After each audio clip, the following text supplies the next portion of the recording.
ছিল যে এদিকে আসলে চেঞ্জ করে দেওয়া হবে, কেন এই সেম আপনার প্রবলেম ইঞ্জিন দিয়ে কেন আপনি আবার চালাইলেন? আচ্ছা, আপনাদের কন্ট্রোল রুমে যাওয়ার পরে তথ্য কেন কি বলছে ভাই? কন্ট্রোল রুমে যাওয়ার পরে তথ্য কেন আপনার যে প্রশ্নগুলো দিচ্ছেন প্রশ্নের উত্তর দেন দাঁড়া। সিলেটে? আপনারা তো জানেন এই ট্রেনের সমস্যা, ইঞ্জিনের সমস্যা। ভাই একজন কথা বলি, ভাই একজন কথা বলি, একজন কথা বলি, চেষ্টা করতেছে। পাশে আরেকটা ইঞ্জিন আছে, ওই ইঞ্জিনটা পাঠানোর চেষ্টা করতেছে। আচ্ছা আমার কথা শুনে একটা কোশ্চেনের অ্যান্সার পাইনি এখনো।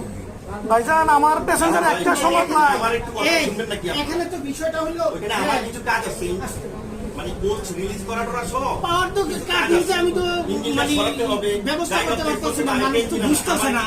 বিদেশের যাত্রী অ্যান্সার দেওয়া হয়নি যে ঢুকবে। বিদেশের যাত্রী আছে তো। বিদেশের যাত্রী আছে মানে বিদেশ যাত্রী কি কেউ যাত্রী না? ইঞ্জিনের দায়িত্ব যার দায়িত্ব হোক, আপনি কি মাস্টার অন্য দায়িত্বের কারণে আগুন লাগতে দিবেন? না, আচ্ছা, একটু ইয়ে করে দেখি ইঞ্জিনটা কাটতে পারি।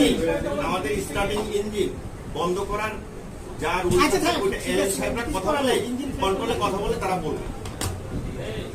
ইঞ্জিন শুনেন, আমাদের নিয়ম তারা জানে। না না না, ওনারা তো বলবে না। আপনাদের নিয়ম যদি না